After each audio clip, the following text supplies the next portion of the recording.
როცა ცხრის ფარას საკვები არ ყოფნის და ცხვრები იწყებენ ხმაურს, წყემს სიკვდაში კატას სვამს და მაღლა კიდევს. ცხვრები უყურებენ, როგორ იწყებს კატა მოძრაობას, როგორ ფრთხება, როგორ კრთება ხმაურზე და ამაზე გადადის მათი ყურადღება.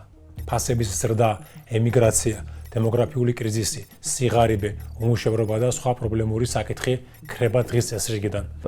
ადამიანში მთავარი ადამიანობაა და არა ფული, რა სისულელი, რა თქმა უნდა. ფულია მთავარი. ამათ ადვილი გონიათ გადაახდეთ სამთავრობას. ერთს გადაახდენ, თუ ადვილი. პარპარევარ მე თუთაბერი. სოციალურ ფსიქოლოგიაში არსებობს ცნება ნორმატიული გავლენა. ადამიანები ხშირად არა მხოლოდ ფაქტებს ეყრდნობიან, არამედ აკვირდებიან სხვების ქცევას. პროპაგანდა ყოველთვის არ არის პირდაპირი გზავნილი. ხშირად ის მუშაობს მაგალითებით.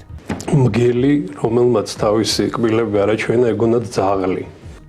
თუ საუბარია კბილების გამოჩენაზე, მაშინ სად უნდა იყოს ეს რეაქცია?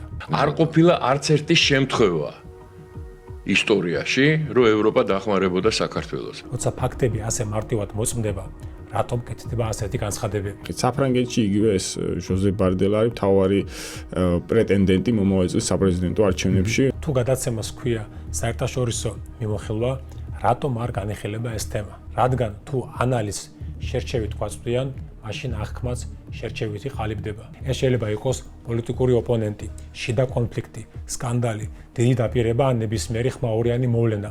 ყველა მათგანი შეიძლება იქცეს იმ კატად, რომელიც ყურადღებას სხვა მიმართულებით გადაიტანს.